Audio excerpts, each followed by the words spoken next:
저는 우리 그리스도인의 있어야 할 자리가 어디인가. 먼저 우리가 하나님 앞에 서 있어야겠죠. 하나님 앞에 나와서 하나님을 만나고, 그리고 이제 하나님이 얼마나 놀라우신 분인지 그분 기뻐하고 찬양하고, 그리고 야, 인생이 이렇게 놀랐구나. 그러니까 하나님 앞에 나와서 정말 너무 좋은 거죠. 주님 때문에 우리 인생 안에 이제 하나님이 새로운 일들을 보여주시니까.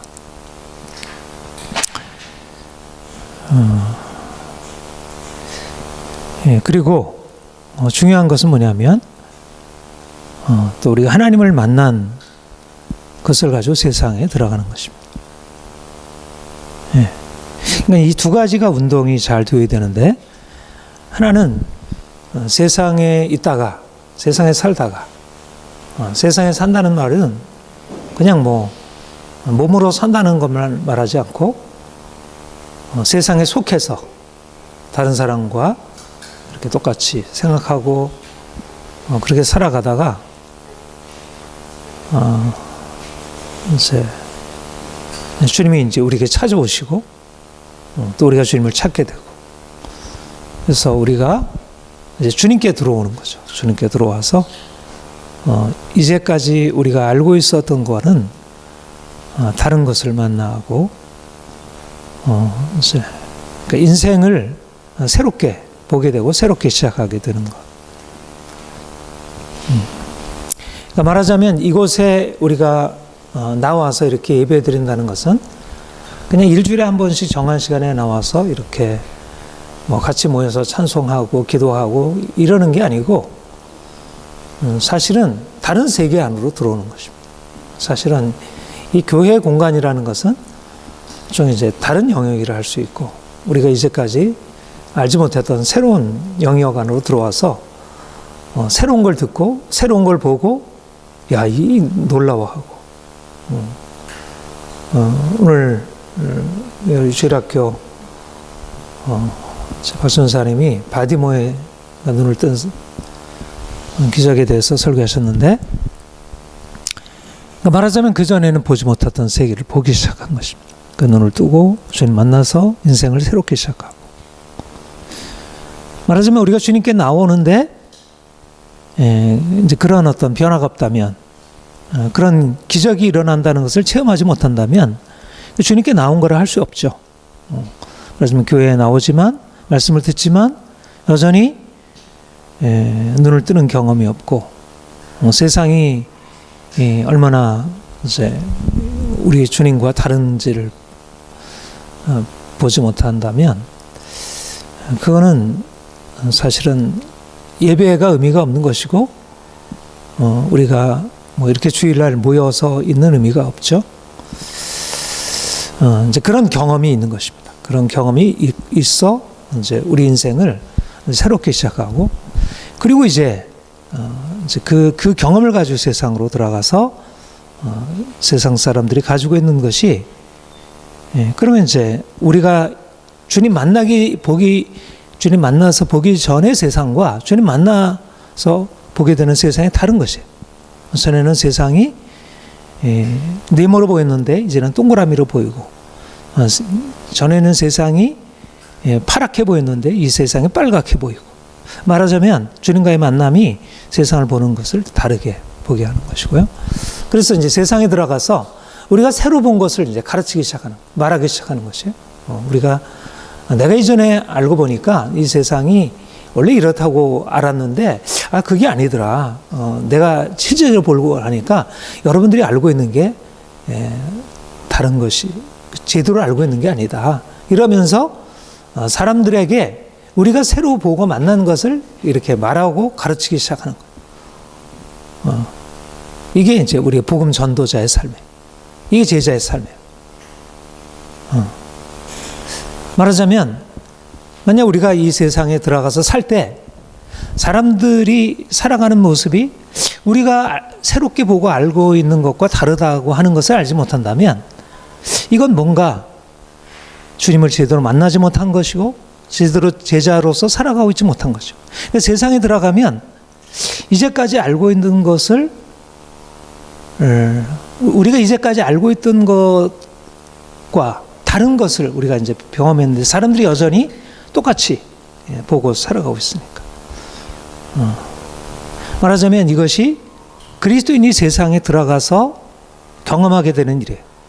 세상에 들어가게 되면 세상 사람들이 생각하고 세상 사람들이 말하고 세상 사람들이 느끼고 서로 이렇게 함께하는 것이 뭔가 다른 거예요. 우리가 알고 있는 거. 이거 이렇게 하면 안 될 것 같은데 사람들은 계속 그렇게 하고 있는 거예요. 그래서 이제 그런 어떤 차이, 말하자면 이게 조화가 안 되는 것입니다. 조화가 안 되고 갈등이 일어나고 이제 예수 믿지 않는 남편과 갈등이 일어나게 되고 부모와 갈등이 일어나고 친구와 갈등이 일어나게 되고 이제 뭔가 문제가 자꾸 되기 시작하는 것이죠.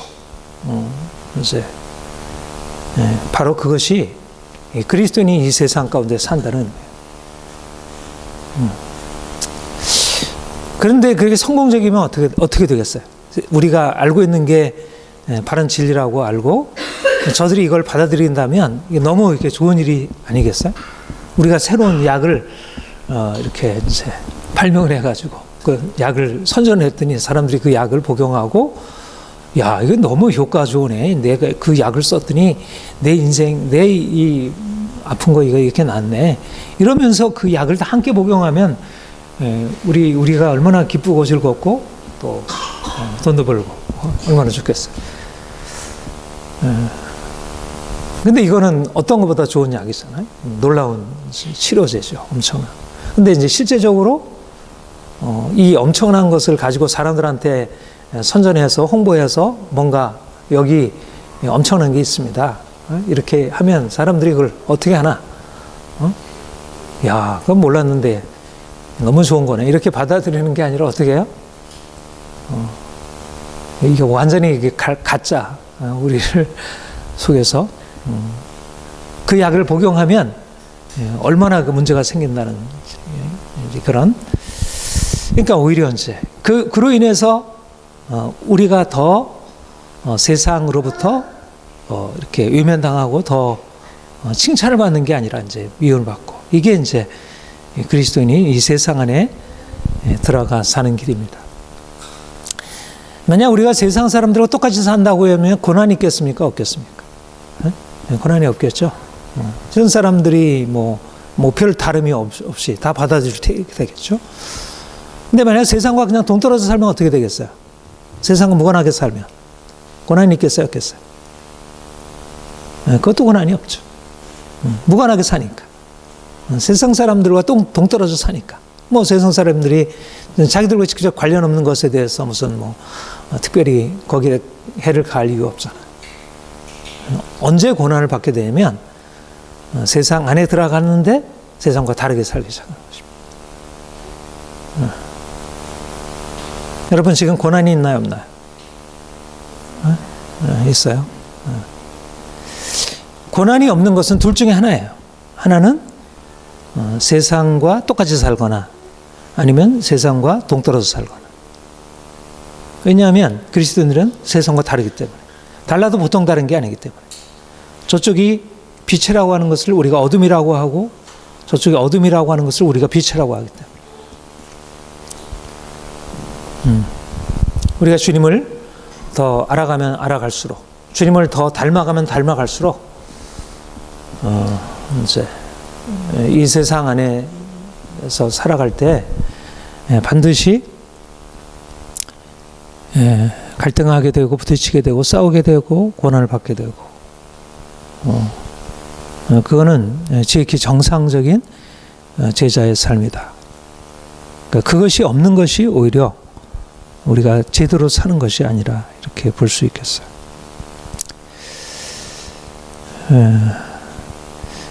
여러분 소크라테스 아시죠?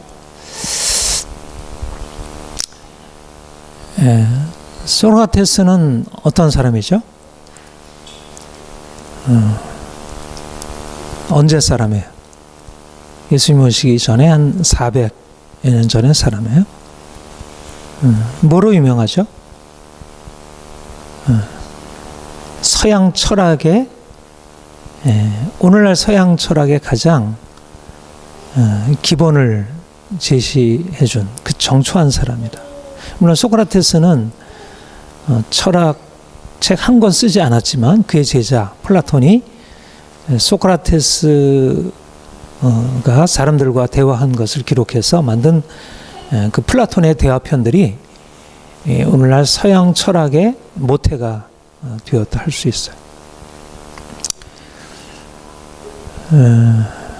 그런데 소크라테스는 사실상 그가 행한 철학도 유명하지만 그가 철학을 함으로써 죽은 그 죽음이 그를 이렇게 놀라운 모델로 만들었어요. 말하자면 철학함이란 무엇이냐면 진리를 추구하는 것이고 또 진리를 추구하다가 죽는다는 것입니다. 이게 말하자면 소크라테스를 통해서 보여준 진정한 인간의 삶. 말하자면 이거는 철학이란 무엇인가를 말해줄 뿐 아니라 인간이란 어떻게 살아야 하는지 인간의 삶의 방향성을 보여준 아주 중요한 저는 우리 그리스도인들이 소크라테스로부터 배울 것이 굉장히 많이 있다고 생각해요. 소크라테스는 우리가 주님을 따라가는 삶에 있어서 아주 중요한 부분을 가르쳐주고 있다고 생각해요. 여러분, 내가 믿는 진리를 위해서 죽을 수 있는 사람 오늘날 얼마나 있나요? 내가 믿는 것을 위해서 죽음을 불사하는 사람. 말하자면 자기의 삶을 전체를 들여서 인생을 추구하고 진리를 추구하고 하는 삶. 그러니까 오늘날 너무나 많은 사람들이 그야말로 눈에 보이는 것, 좀 더 건강하게 살아가는 것, 행복하게 살아가는 것. 그저 인생을 그냥 편하게 살아가는 것. 그런 것에 머물러 살잖아요. 보다 진정으로 인간다운 삶, 보다 진정한 삶, 보다 진정한 삶을 향해서 살아가는 것을 별로 원하지 않아요. 그리스도인들조차도 예수를 믿는 의미가 사실은 정말 진리를 찾아서 진리를 향해서 열정을 가지고 살아가는 것이 아니고 예수를 믿어도 그냥 세상에서 좀 편하게 건강하게 행복하게 살아가는 그런 삶을 살아가고 있어요. 믿음이라고 하는 것이 사실 인생을 바꿔놓지 않아요. 나는 예수를 믿는 사람이 믿고 나서도 동일하게 세상에서 돈이나 추구하고 물질적으로 편안하고 안락한 삶을 추구하는 것에 대해서 그것이 어떻게 정상적일지 어떻게 예수 믿는 결과일지에 대해서 점점 의문을 갖게 돼요. 예수를 믿는데 여전히 돈을 추구하고 권력을 추구하고 세상에 사람들의 인정을 추구하는 삶은 소크라테스보다 못한 거예요. 뭐 사랑의 교회, 뭐 명성교회 그런 큰 교회 목회자들, 뭐 수많은 어떤 믿는 사람들 너무나 이렇게 그야말로 저차원적으로 어린아이 같이 동물적으로 돈이나 추구하고 명예나 추구하고 권력이나 추구하고 그 밑에 무릎 꿇고 있고 아니 믿지 않는 하나님을 알지 못하는 사람들조차도 자기가 진리를 위해서 죽음을 불사했는데 믿는 사람들이 어떻게 말하자면 저 하늘을 추구하는 사람들이 아니 하늘을 알지 못하는 사람들조차도 사실상 자기가 믿고 있는 진리를 위해서 죽음을 불사했는데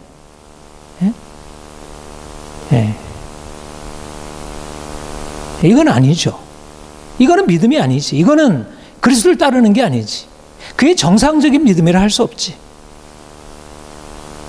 진리라고 하는 것은 그 안에 죽음이라는 것을 전제하는 것입니다. 철학적인 것도 사실 죽음을 그 안에 내포하고 있는 거예요. 하물며 하늘의 진리를 붙들고 있는 사람들이 그저 돈이나 추구하고, 그저 건강이나 추구하고, 그저 사람들의 인기나 추구하고, 사람들한테 어떻게 보일까, 그런 거나 추구하고, 교회에서 그냥 사람들한테 이렇게 하면 행복해요, 이렇게 하면 성공할 수 있어요, 이렇게 하면 서로 뭐 가정이 평안하고, 뭐 부부간에 이렇게 행복하고, 뭐 이렇게 성공적인 삶 살고, 그게 무슨 진리야? 철학조차도 그것은 진리라고 아니라고 얘기했어요. 그것이 진리가 아니라고 하는 것을 밝히다가 소크라테스가 죽은 거예요. 수많은 사람들이 그거를 붙들고 있으니까, 돈과 명예와 세상의 권력을 붙들고 살아가니까, 그것이 아니라고 얘기를 하니까 그것이 드러나는 것에 대해서 발끈해가지고 당시의 권력자들, 당시의 시민들, 요즘에 민주주의 500명이 모여가지고 투표를 해가지고 죽였어요. 그야말로 민주주의가 소크라테스, 진리를 추구한 소크라테스를 죽인 것입니다.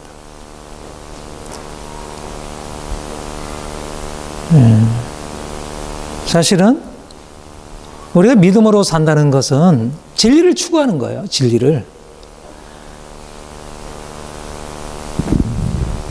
말하자면 내가 무엇을 먹을까 마실까, 어떻게 하면 좀 행복하게 살까가 아니라 어떻게 하면 보다 내가 진리를 붙들고 진정한 진리, 진정한 인간다운 삶을 살아갈까, 진정으로 내가 합당한 삶을 살아갈까, 그냥 보이는 대로 살아가는 게 아니라 진정으로 내 삶을 살아갈까. 그런 의미에서 철학자들보다 나아야지, 보다 진지해야지, 보다 깊이 사고하려고 해야지, 보다 의심하고 보다 문제를 제기하며 살아야지. 어떻게 그냥 대충 하며 살아가고, 어떻게 그냥 주어지는 대로 다른 사람들이 보는 것, 그야말로 락강이 말하는 대로 타자 욕망을 쫓아가지고 다른 사람 보는 것 쫓아가서 좀 더 많은 돈 벌어가지고 좋은 집 짓고, 그 다음에 좋은 데 여행이나 하고, 뭐 그냥 내 마음대로 내 뜻대로, 그리고 그냥 부유하게 이것저것 소비하고 살아가. 그게 인생의 행복이에요? 그게 인생의 성공이야? 성공이 아니죠. 그게 어떻게 인생의 성공이야? 그게 인생의 실패 중에 실패지. 세상에 내가 권력자가 되는 건 그건 성공이 아닙니다. 부자가 되는 건 성공이 아닙니다. 돈이 많이 벌었다고 해서 그건 성공이 아니에요. 그건 실패이지. 진리라는 관점에서 보면 진리를 위해서 죽임당하는 게 성공이지. 소크라테스처럼 담대하게. 소크라테스의 변명을 보면 자기가 이제 죽임당하게 되었는데 그 죽음 앞에서 담대하게, 나는 이 죽음을 통해서 신 앞에 서서 내가 행한 것을 내가 담대하게 나타낼 수 있다, 이렇게 선포를. 죽음 이후의 세계가 나를 위해서 오히려 예비되어 있을 것이다, 그렇게 말하고 있어요. 믿는 사람들보다 낫잖아요. 세상에 헛된 욕망 추구하는 사람들보다.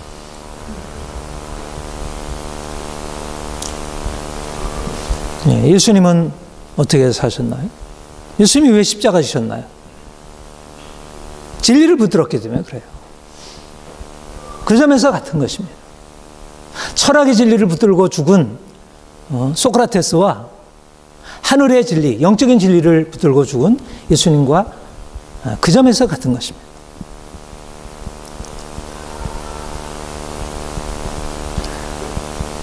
예수님은 당시에 진리를 알고 있고 진리를 가르친다고 하는 바리새인들, 그들을 향해서 당신들이 알고 있는 것은 잘못 알고 있는 것이다. 당신들은 하나님을 제대로 알고 있지 못하다. 당신들이 알고 있는 율법은 틀렸다. 그것은 율법의 본래적인 의도가 아니다. 그러면서 그들이 가지고 있는 무지를 드러냈어요. 그야말로 그들이 스스로 지혜롭다 자처하는 그들에 대해서, 소크라테스가 소피스트에 대해서 그들의 무지를 드러낸 것처럼 예수님도 그들의 무지를 드러낸 거예요. 그랬더니 그들이 발끈하고 바리새인들, 유대인들이 다 그냥 결탁해가지고 예수님을 십자가로 죽게 했죠. 똑같은 것입니다. 그 과정은 아주 똑같은 거예요. 진리를 위해 산다는 것은 다시 말하면 사실 이렇게 살아가는 것입니다. 우리가 예수님을 따라가는 것입니다. 예수님을 따라간다는 것은 예수님 찬양합니다. 예수님 감사합니다. 예수님 당신 사랑합니다. 이것만이 아니에요. 예수님처럼 살아가는 것입니다. 예수님처럼 진리를 위해 살다가 진리를 위해서 주는 것입니다. 예수님처럼 진리 때문에 세상 사람들과 대립하는 거예요. 내가 세상 안으로 들어가서 당신도 틀렸어. 그렇게 살면 안 돼. 그렇게 말하는 거예요. 남편에게 말하고, 아이들에게 말하고, 직장 상사에게 말하고, 주변 친구들에게 말하고, 친척들에게 말하고, 많은 사람들에게, 주변에 있는 다른 크리스천들에게 말하고, 그렇게 해서 믿는 건 잘못 믿는 거예요. 예수를 그렇게 믿으면 잘못된 것입니다. 그렇게 돈을 추구하고, 그렇게 세상의 권력을 추구하면, 그러면 죽어요. 하나님은 그런 분 아니에요. 그렇게 자기 마음대로 살면 안 돼요. 이렇게 얘기를 하는 거예요. 그게 주님을 믿는 거예요. 주님을 믿는다는 것은 세상 사람들의 살 때는 같이 그들과 같이 돈을 추구하고 같이 먹고 마시는 거 추구하고 교회 와서는 하나님 찬양하고 이렇게 이중적으로 살아가는 게 아니라 그렇게 옷 갈아입고 살아가는 게 아니고 내가 주님 만난 그것 가지고 세상 가정 안에 들어가서 남편에게 말하고 아이들에게 말하고 직장 안에 들어가서 그들에게 말하고 그러면서 부딪히는 거예요. 그러면서 그들이 틀렸다는 걸 보여주고 우리가 옳다는 것을 보여주는 것입니다. 그러니까 세상과 갈등하는 거지. 어떻게 갈등하지 않고 살아갈 수 있겠어요? 믿는 사람이. 내가 책을 읽을 때도 갈등하게 되고 내가 신문을 읽을 때도 갈등하게 되고 내가 TV를 볼 때도 갈등하게 되고 내가 드라마를 볼 때도 갈등하게 되고 영화를 볼 때도 갈등하게 되고 내가 철학책을 볼 때도 갈등하게 되는 것입니다. 왜냐하면 다른 거니까. 그들이 알고 있는 것은 하나님을 아는 것에 기초하는 것이 아니니까. 어떻게 똑같겠어요? 하늘의 진리를 알고 있는 사람들이 어떻게 세상을 똑같이 바라보겠어요? 같이 바라볼 수가 없는 거지. 그게 믿음의 길인 것입니다.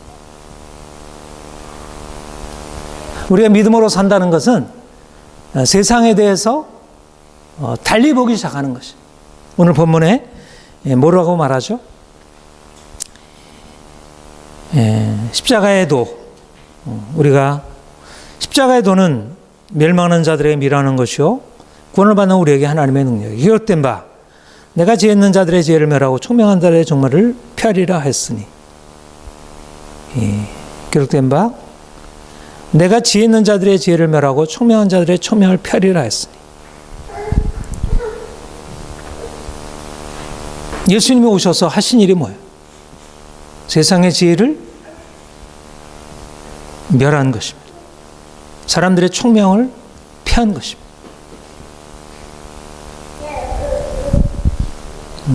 사람들이 이제까지 자신이 지혜롭다, 자신이 총명하다고 생각하고 그렇게 살고 있는데 그게 지혜가 아니고 그게 총명이 아니라 라는 것이 드러난 거예요. 바리새인들이 그들이 자신이 지혜자라고 생각했는데 예수님이 오셔서 그들이 지혜자가 아니고 미련한 자라는 것을 드러내신 거예요.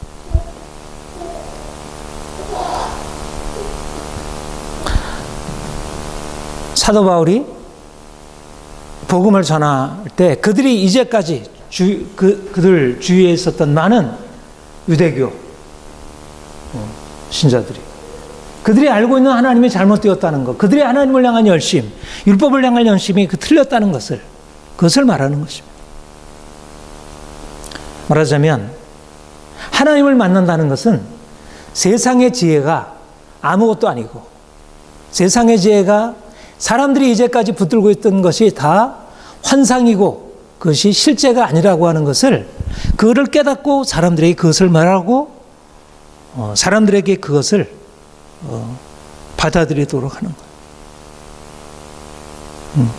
이 세상이 이제까지 붙들고 있던 세상이 사람들이 그렇게 좋다고 여기고 있는 세상이 문제가 있는 세상이 아니라 사람들이 야 이거는 좋은 거야 라고 하는 것이 하나님의 빛이 오게 되니까 더 이상 진리가 아니고 빛이 아니라고 하는 사실을 깨닫게 된 것.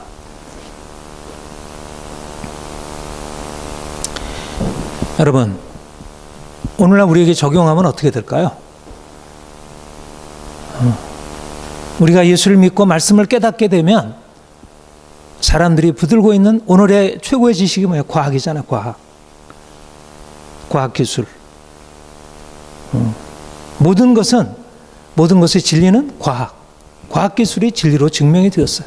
사람들의 삶을 편안하게 해주고 행복해 주고, 과학자들이, 전문가들이 나와서 문제가 생기면 심리학자들이 나와서 이게 인간은 이래서 이런 문제가 생겼고 이렇게 해야지 인간이 행복하고 이렇게 가정이 이렇게 돼야 돼. 심리학자들이 인간의 삶을 세워주는 진리를 아는 자들로, 사회학자들이, 정치학자들이, 경제학자들이 우리의 삶을 말해주고 그것에 따라서 세상이 형성되고 이루어지고 있어요. 그런 과학적인 진리가 오늘의 삶을 세워주는가?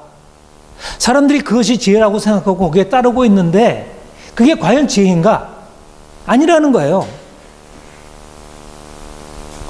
심리학이 지혜가 아니고, 사회학이 지혜가 아니고, 정치학이 지혜가 아니고, 역사학이 지혜가 아니고, 오늘날 경제학이 지혜가 아니라는 거예요. 말하자면 이런 전문가들, 교수들, 법조인들, 지식인들, 언론인, 이들이 지혜자가 아니라는 거예요. 우리가 예수를 믿고 난 이후에 이전에는 그들이 가르치는 것들이 대단해 보이고 그것을 따라가야 하고 그것이 없이는 안 된다고 생각했는데 주님을 믿고 나서 보고 나니까, 주님이 오고 나서 모든 지혜가 다 폐해진 거라는 거예요. 더 이상 그게 지혜가 아니라는 거예요. 가짜라는 거예요. 이제까지 그게 진짜라고 믿었는데 심리학자들이 말하는 인간의 내적인 심리의 상황이 진짜라고 믿었는데 그것을 믿고 따랐는데, 그렇게 하면 내 인생이 행복해요, 가정이 행복하리라고 생각했는데 심리학이 진짜가 아니라는 거예요. 정신분석학이 진짜가 아니라는 거예요. 네? 오늘날 경제학이 인간의 삶을 풍요하게 만들어줄 수 없다는 거예요. 인간의 삶을 성공적으로 만들어줄 수 없다는 거예요. 세상의 진리는 폐해졌다는 거예요. 끝났다는 것입니다. 주님이 오셔서. 그런데 여전히 믿는 사람들이 예수를 믿고 하나님 찬양하지만 여전히 밖에 나가서는 경제학을 붙들고 살아가고, 그리고 철학을 붙들고 살아가고, 인문학을 붙들고 살아가고, 세상의 철학이 삶을 주관하고 살아가는 것입니다. 그것이 마치 인간의 진리인 것이냐? 아니라는 것입니다. 십자가의 도는 세상 사람들에게 밀어내는 것이고, 주님 편에서 세상의 도는 다 밀어낸 것입니다.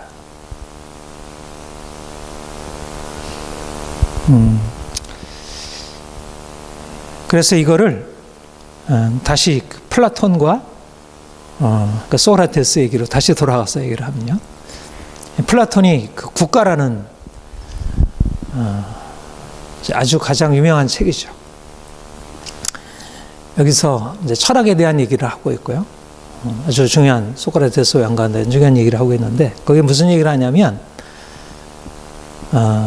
인간의 알미 두 가지 알미 있다는 거예요. 하나는 진정한 알므로서의 에피스테메라는 인식이라는 것이고요. 또 하나는 상식적인, 보통 사람들이 알고 있는 독사, 속견이라는 알미 있다는 거예요. 대부분의 사람들은 그냥 감각적인 경험, 속견이라는 것을 말하자면 감각적으로 내가 눈에 보이는 대로 이렇게 보고 살아가는 것입니다. 그런데 철학자는 감각적인 걸 넘어서 보이지 않는 것을 깊은 숙고를 통해서, 반성을 통해서 보다 깊은 원리를 발견하고 그 안에서 진정한 지식을 찾은 사람, 말하자면 소크라테스 같은 사람, 그런 사람은 진정한 인식에 이르는 것으로 그렇게. 그래서 말하자면 이제 우리가 제대로 인간답게 살려면, 제대로 인생을 행복하게 살려면 그런 속견, 독사를 버리고 에피스템에 진정한 인식에 이르러야 한다. 그렇게 얘기를 해요. 그러면서 이제 동굴의 비유, 유명한 동굴의 비유를 얘기하죠. 어떤 죄수가 날 때부터 죄수들이 이렇게 동굴 안에 이제 묶여 있어요. 그리고 한쪽 동굴 저 벽면을 쳐다보고 그렇게 살아가도록 그러니까 태어날부터 한 번도 거기서 벗어나 본 적이 없는 죄수들이에요. 근데 앞에 그 벽면에 이제 그 마치 이 스크린에 이렇게 비치듯이 여기 많은 상들이 이제 떠오르고 있어요. 뭐 항아리도 있고 뭐 여러 가지 많은 상들을 보게 되고, 그런 상들을 보면서 아, 이게 무엇이구나, 이렇게 거기서 이제 자기가 그걸 그 무엇으로 이제 알고 있었던 것입니다. 그런데 어느 날 그 죄수 중 한 명이 이제 풀려나오게 돼요. 그래서 동굴 밖으로 나와서 이 자기가 이제까지 보고 있었던 그 벽면의 그림들은 원래 실제가 아니고 원래 바깥에 있는 어떤 모형들의 그림자이고 그 모형들은 또 바깥에 있는 실물들을 만들어 놓은 모형이라. 그러니까 실물이 있고 모형이 있고 모형이 그림자가 이제까지 보던 것이었어요. 근데 죄수가 처음에 이제 그 모형을 보고 원래 저 실제 아니라 저 빛이 모형이 저 그림자로 이렇게 비춘 거구나. 그리고 그 모형은 원래 실물들 바깥에 있는 동굴 바깥에 있는 실물들을 이걸 본떠서 만든 것이구나. 실물들을 보게 되었죠. 말하자면 여기에 이제 두 가지 인식이 있다는 거죠. 하나는 이제까지 보던 그림자로서의 이제 그런 벽면에 비춰진 이제 그런 인식이고 원래 그것의 실제, 원래 그것의 근원적인 실제, 실물이 있고 그림자에 대한 알물, 속견, 독사라 그렇게 얘기를 하는 것이고 그리고 실물에 대한 알물, 에피스테메, 진정한 인식이다. 그러니까 사실상 대부분의 사람들은 속견에 사로잡혀 살고 있다면 말하자면 그 중에 풀려난 한 사람, 그 사람은 이제 실제적인 실물을 바라보고 그 얼마나 이제까지 내가 보고 있던 것이 진짜가 아니었음을 이제 깨닫게 된 거죠. 그래서 그 죄수가 풀려난 죄수가 이제 진짜를 봤으니까 이게 이제 이걸 보았으니까 이제 가르쳐 주고 싶잖아요. 그래서 들어가서 사람들에게 여러분 당신들이 지금 여기 벽면에서 이걸 보고 있는데 이거는 실제가 아닌 것으로 이것은 바깥에 실물들이 있더라. 바깥에 개도 있고 바깥에 항아리도 있고 바깥에 이렇게 모든 너무나 이렇게 화려한 엄청난 세계가 여기에 있더라. 그러니까 여러분들도 같이 나와서 한번 이걸 보자. 그런데 어떻게 되는 줄 아세요? 쳐서 주겠다는 것입니다. 그 죄수를. 그 무엇을 얘기를 하는 것 같아요? 거의 소크라테스를 얘기를 하는 것 같죠. 소크라테스가 자기가 보고 이제까지 알고 있던 것에서 나와서 실제를 보고 사람들한테 가르쳐줬는데 사람들이 그것을 받아들이지 않고 오히려 그 잘못된 이제까지 알고 있었던 그 독사의 세계에 머물고자 했다는 것이 에피스테메를 받아들이지 않으려고 했다는 거지. 너무나 이제까지 익숙한 것이어서 사람들이 그것을 받아들이려고 하지 않았다는 거예요. 그래서 결국은 에피스테메를 가지고 있었기 때문에 오히려 독사를 가지고 있었던 대다수의 사람들로부터 죽임당하게 되는 거예요. 이것이 바로 우리 그리스도인들이 주님 만나게 되는 경험과 너무 유사하다 생각해요.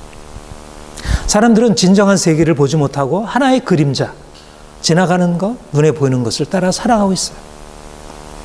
그런데 우리가 주님 만나게 되면 어떻게 해요? 눈에 보이는 것이 아니라 이것의 근원되는 이것의 실제, 여기에 이 땅에 있는 모든 것은 그림자요 지나가는 것이라면 그것이 실제 되신 예수 그리스도, 그분이 만든 그분이 계신 그 엄청난 것, 또 그분 안에서 진정한 실제, 이 세상이 어떻게 원래 지음 받았는지 또 어떻게 되어야 할지를 보게 되죠. 엄청난 것을 경험하는 것입니다. 우리가 주님 만난다는 것은 바로 이제까지 알고 있었던 것에 대한 실제를 만나게 되는 것. 그러니까 철학자들이 말하자면 철학자들이 그 이성을 통해서 사람들이 알고 있는 것보다 더 놀라운 실제를 발견하는 것보다 더 놀라운 것을 보는 것입니다. 이제 우리가 이제 주님을 만나서 이제 제대로 된 것을 보았으니까 내가 누구인지, 사람들이 어떻게 살아야 하는지, 가정이 어떻게 되어야 하는지, 그 다음에 이 세상이 어떻게 되는지, 공동체가 어떻게 되어야 할지, 우리가 어떻게 진정으로 자유로울지, 어떻게 성공적인 인생을 살아갈지에 대해서 주님 만나고 나서 이제 세상에 들어가서 할 일은 뭐냐면 세상이 환상이라는 것. 세상이 이제까지 보고 또 이제까지 삶을 이렇게 좋다고 생각하던 그 모든 것들이 하나의 환상에 지나지 않는다는 것. 그거 진짜가 아니라는 거. 이게 행복이야. 이게 성공이야. 이게 인생이야.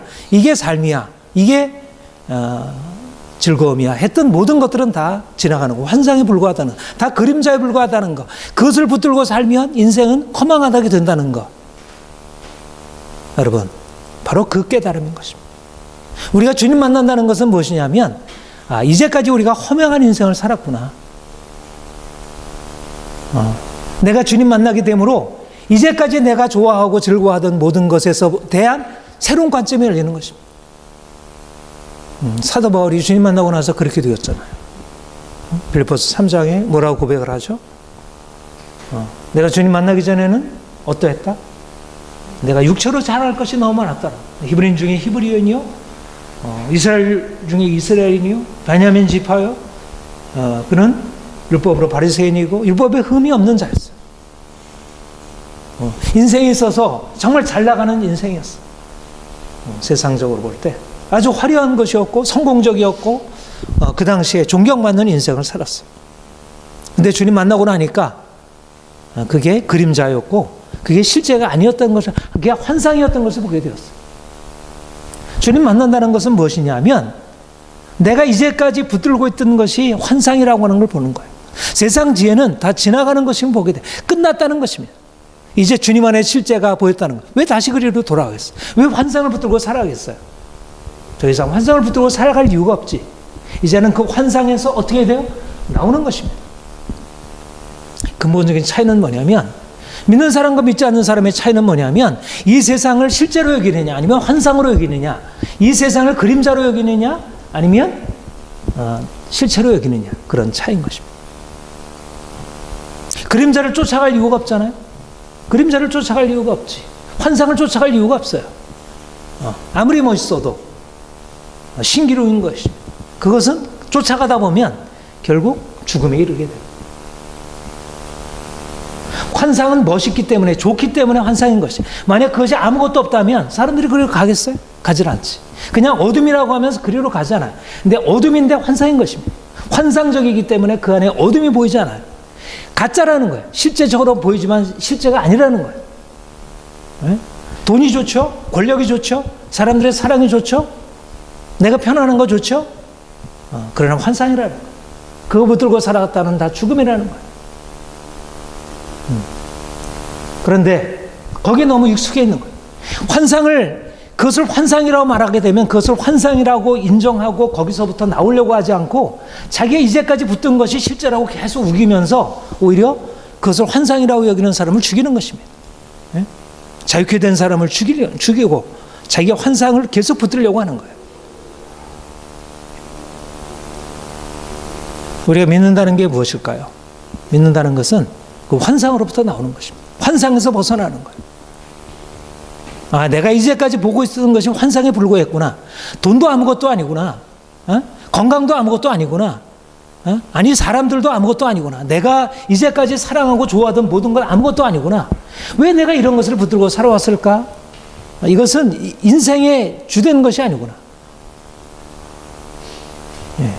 돈을 많이 번 사람들, 권력을 차지하고 있는 사람들, 세상에서 대단하게 그 사람들만 지나가면 꾸벅거리는 그 모든 사람들이 아무것도 아니라는 거예요. 그거는 그야말로 다 지나가는 것에 불과하다는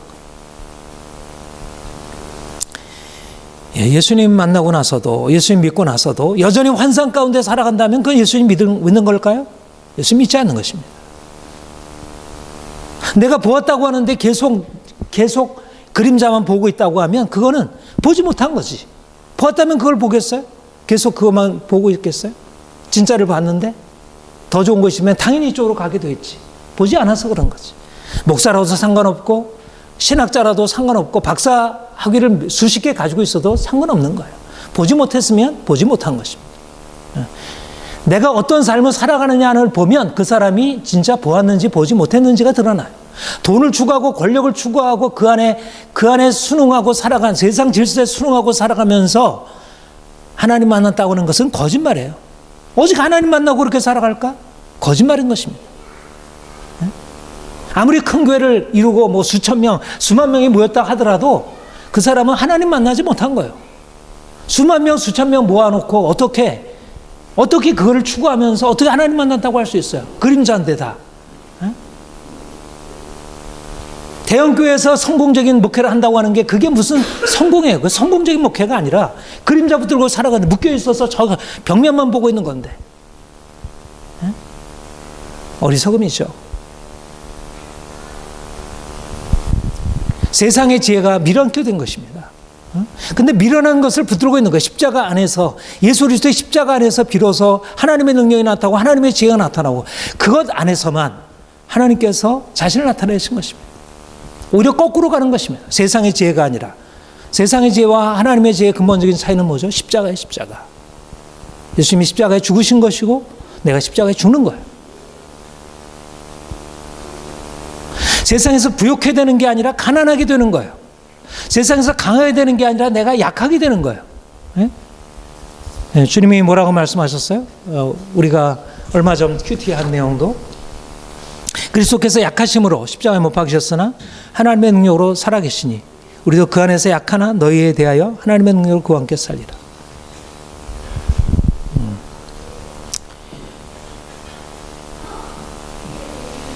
우리가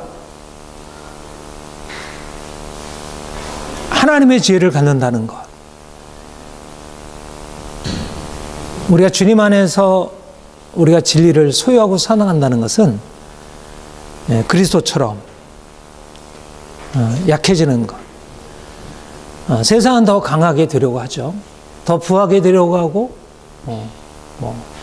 정치를 봐도 더 강하게, 강한 미국, 강한 중국, 강한 일본, 또 북한도 강하게 되려고 핵무기 개발하고, 결국 이 강자의 논리가 세상을 지배하죠. 부자가 되어야죠. 부자가 아니면, 부자가 지배하는 세상이잖아요. 돈이 지배하는 세상. 학교마저도 부자가 지배하고 돈이 지배하는 세상이에요. 교육마저도, 가정마저도 다 돈이 지배하는, 부와 권력이 지배하는 세상이에요. 주님을 따라가게 되면 가난하게 되고 약하게 돼요. 주님을 따라가게 되면. 왜냐하면 이거는 보이는 뭔가를 주는 게 아니니까.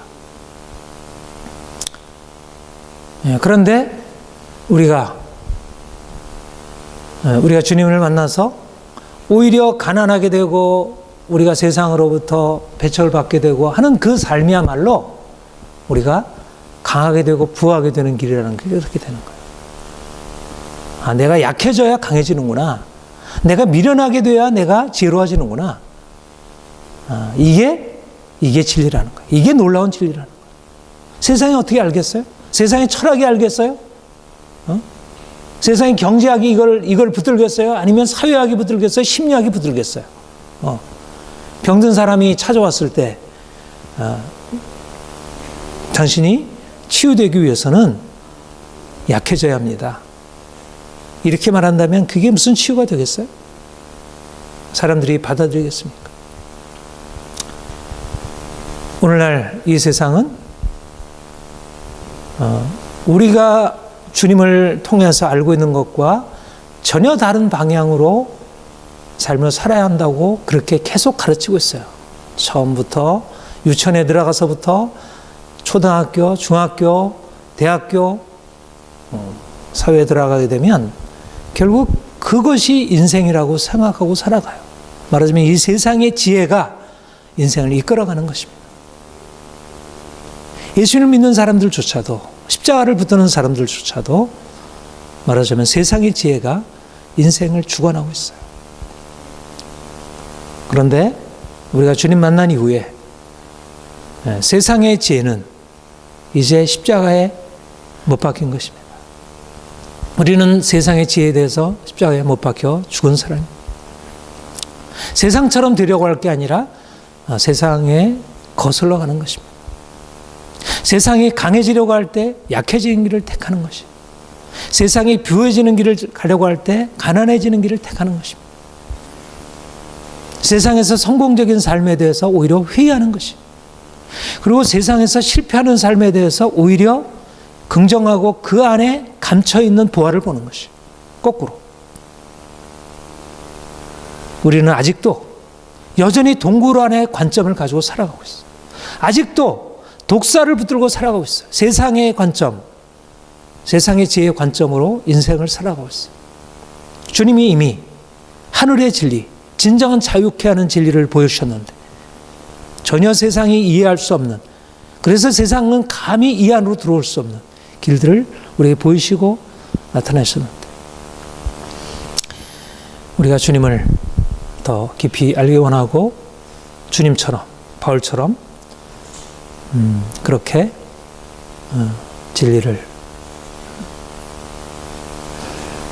붙들고 살기를 소망합니다. 더 세상을 거슬러서 약해지고 또 세상 그럼으로 인하여 더 고난받는 삶이 되기를 소망합니다. 기도하겠습니다.